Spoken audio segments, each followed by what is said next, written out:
आप उसे तुरंत ठीक कर दोगे, ठीक है ना। एक छोटा सा किस्सा बताता हूँ।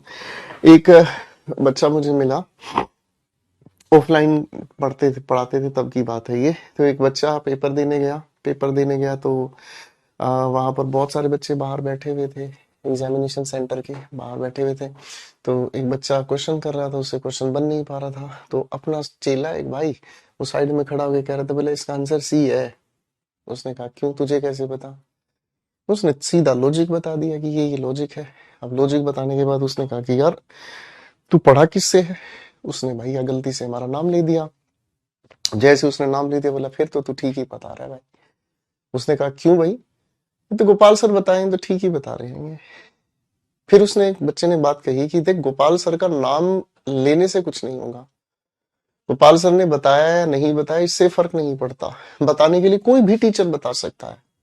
तो ये देख, अगर तुझे लॉजिक समझ आया, अगर तुझे लॉजिक समझ में आया और तेरा मन ये गवाही दे रहा है कि हाँ ये बात बिल्कुल सटीक है मेरे भाई, तो तेरी तैयारी बढ़िया है।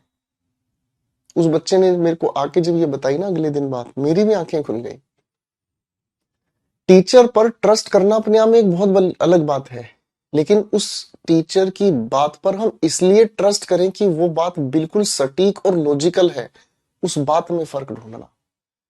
एक बार फिर से मेरी बात को समझो। किसी इंसान ने कुछ कहा, आप उसकी इज्जत करते हैं इसलिए विश्वास कर लिया, ये बड़ी बात है।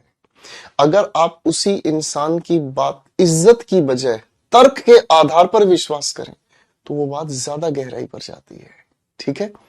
तो बेटा जब तैयारी कर रहे होते ना तो तर्क ढूंढो, इस बात में तर्क क्या है कि नहीं। तो आपके सामने ये जो लिखी हुई बात है बोडमास, इस बोडमास में इस ऑफ का मतलब क्या होता है, कोई बच्चा मुझे बताएगा?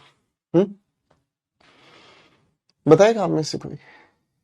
तो इसका तो सभी को मतलब पता है कि सर इस ऑफ का मतलब मल्टीप्लीकेशन है, और इस ऑफ की अगर हम बात करें तो ये मल्टीप्लीकेशन नहीं है ना। ये तो बहुत सारे प्रशियंस की पोजेशन बताने का काम कर रहा है, अरे है ना।